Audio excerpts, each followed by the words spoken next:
Hello, welcome to another one of our Solstice to Sync videos now with special merchandise. So we have our Inner Conversation mugs because Archie's wonderful company is called Inner Conversations, so be sure to check out her website. And we have matching jumpers, which basically they represent our friendship group. We all have different things. I was going to say animals, but we're not actually all animals, which are represented. So again, another example of the importance of friendship. So yay! And today we thought it's coming towards the end of January now. Yep. And some of you might have made some New Year's resolutions. So we thought we'd talk about New Year's resolutions and how to keep them. Yes. So, Shaima, did you make any New Year's resolutions? Right, so I'm going to start on a bummer, which is that for a while now I haven't made New Year's resolutions. I guess being in self development, we tend to be quite reflective during the year. So Yeah. if there's anything I want to change, I tend to just say, right, let's do it now. Okay. I did say I want to learn how to cook this year. So Okay. if that counts as a resolution. Yeah, how about you? Yes, I did. So, like you, I'm sort of changing things throughout the year. I don't just wait until the new year. Yeah. And luckily, we've got like an Indian New Year, and I also, celebrate Chinese New Year and any sort of New Year that comes up. So there's lots of opportunities to make resolutions. But I did make one for New Year this time. Okay. And it was to meditate more. So and to actually like sort of track how much I'm meditating each day. Oh, I like that. Because I really enjoy meditation, but I also have a tendency, and this is a tendency with a lot of things in my life, to skip it and be lazy. It's similar with exercise as well. I really enjoy it, but I've also got a tendency to skip that as well. Okay. For no real reason. Yeah. So my resolution was to keep that. Yeah. And we discovered something quite interesting about my personality actually, because Oh, they say yeah. if you're starting a new habit, quite a good way of reinforcing that habit is to give yourself a reward at the end of, whatever it is, a certain amount of time that you've done it, or a certain amount of weight lost, or something like that, if it's measurable. Um, and so I had a reward lined up for myself, but then I was kind of like, oh, I want this. I need this reward now. It was more of a need than a want. Um, so is there something else I could reward myself with? And Shaima was like, well, how about a massage? And I was like, you know what? I don't really like massages. That's not a great reward for me. But it's great as an incentive to get the thing done, because I could punish myself with a massage if I don't. And actually, I found that worked better for me. The thought of having to do something that I didn't want to do, if I didn't keep my resolution, worked much better for me than the thought of reward. So, I can set myself a punishment up for a massage, or having to go shopping for 5 hours without going home, or stopping for a tea break. Something like that would actually be a bigger incentive for me to keep a resolution than a reward. But then some people work better with carrots and sticks. Yeah. So that was something I learned about myself, is that I'm much more of a away from, rather than moving towards a reward. I'm much more of away from a punishment sort of thing. Yeah. Self-imposed.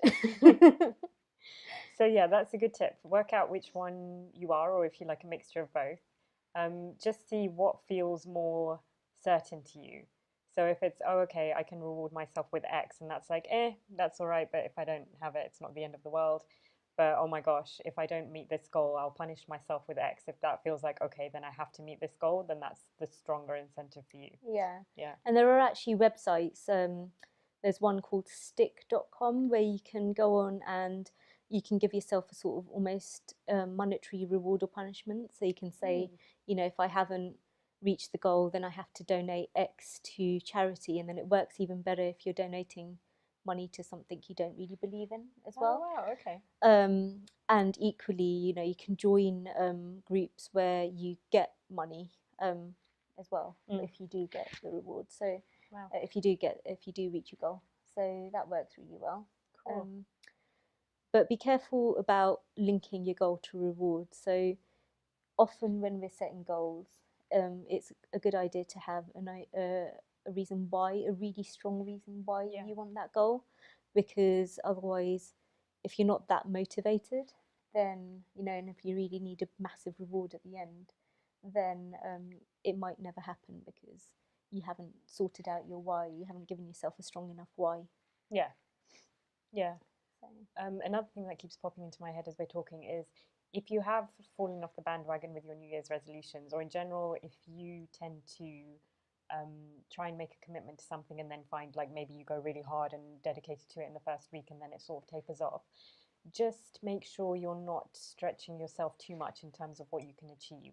So let's say you want to do more exercise, and then you say to yourself, right, I'm going to go to the gym for an hour every day after work. That is quite a big jump from maybe if you're not doing any exercise now to then suddenly have an hour of your life every day committed to doing exercise. And so after a couple of weeks, you know, it's in terms of habit forming, we tend to taper off after the initial surge. So you could, let's say I'm going to go for a 15-minute walk every day after work and just start it off like that. And if you feel the incentive then to increase it, that's fair enough, but you're more likely to stick to it and then you won't get the sort of disappointment you feel that, oh, okay, you know, I didn't manage an hour every day, I'm never going to exercise again in my life, which we can do. There's a book called The Promise of Love, Sex and Intimacy by Mark Whitwell, and he teaches actually a 7-minute breathing technique. And he said he picked 7 minutes because he started with 30 minutes and he figured everyone can spare 30 minutes in the morning. But all of his students did exactly what I said. They start off with 30 minutes for the first week and then just forget about it. But 7 minutes, he found people can commit to that for a really long time. So just find what your 7-minute stage is and aim for that. There's 7-minute workout apps as well, Oh, which is is a there? similar sort of going really intense for 7 minutes. And the idea is everyone sort of finds 7 minutes manageable. Yeah. And it's a really good point about the exercise actually, because I recently have taken up yoga and I was doing it really consistently, about 20 minutes a day. And then I found a video that was amazing for 40 minutes. And in my head, I went, right, I'm going to do this one every day. And then didn't do yoga for another 3 weeks. Yeah. And it wasn't until book club the other day where someone sort of almost reminded me, like, oh, yeah, you know, I go running. And then I was talking about yoga and she was saying, yeah, I should. Even 10 minutes is really good. So I was like, I've done it again. I've promised myself I'm going to do something, but then I've made the time thing too long and I can't, you know.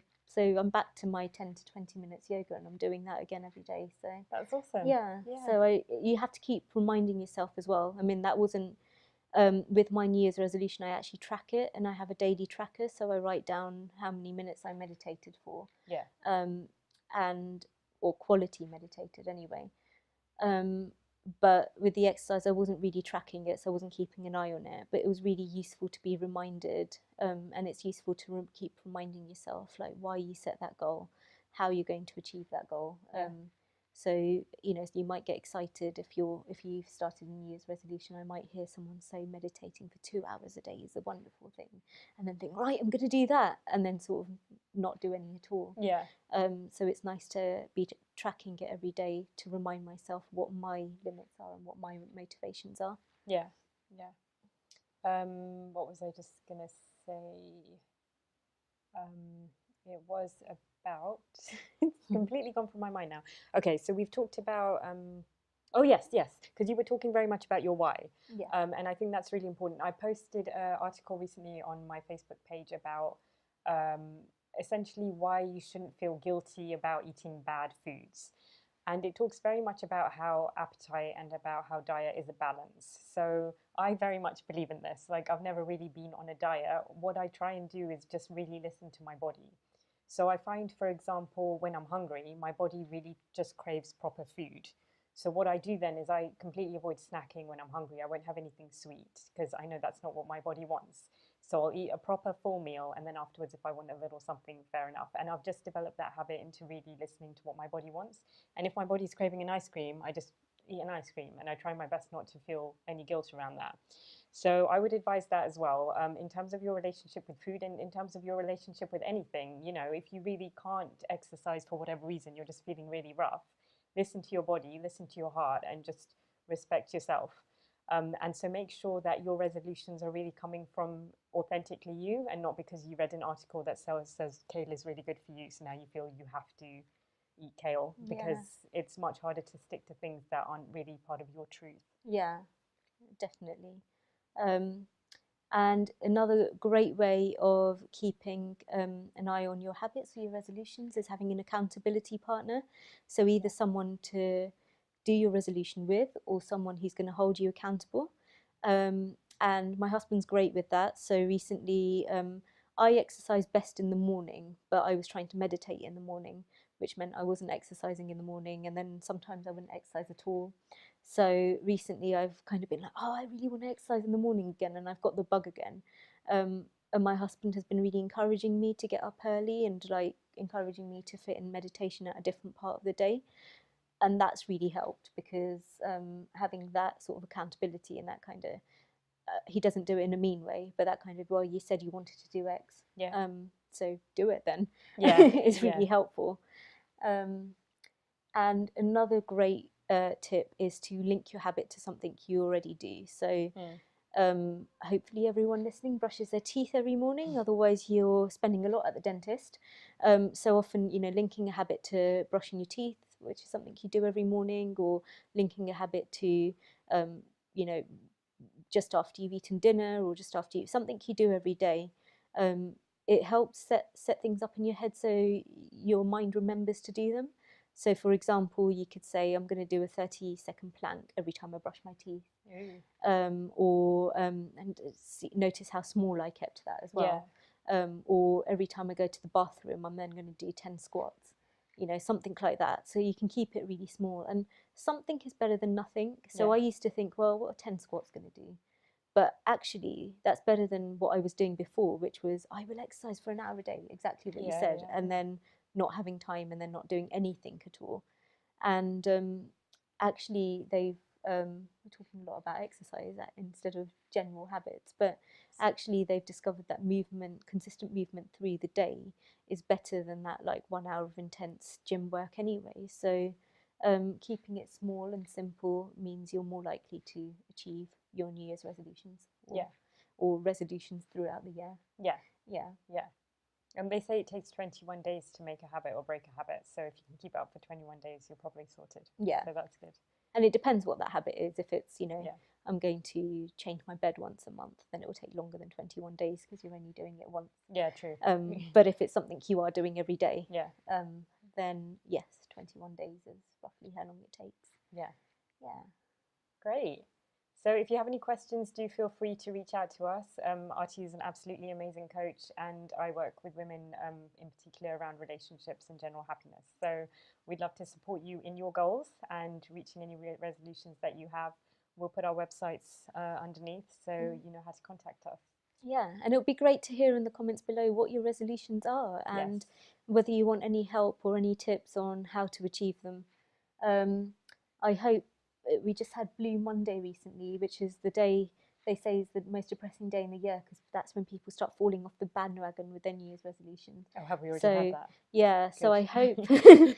so I hope you survive Blue Monday and that you can get back up on your feet and start those New Year's resolutions again. You don't have to wait until 1st of January 2020. No. We're making resolutions throughout the year. We're changing our goals throughout the year. If you really want, a 1st of the month, then the 1st of February is coming up, and you can start New Year's resolutions then. Or new resolutions then. Yes. So thanks for watching. Thank you. We'll see you soon. See you soon. Bye.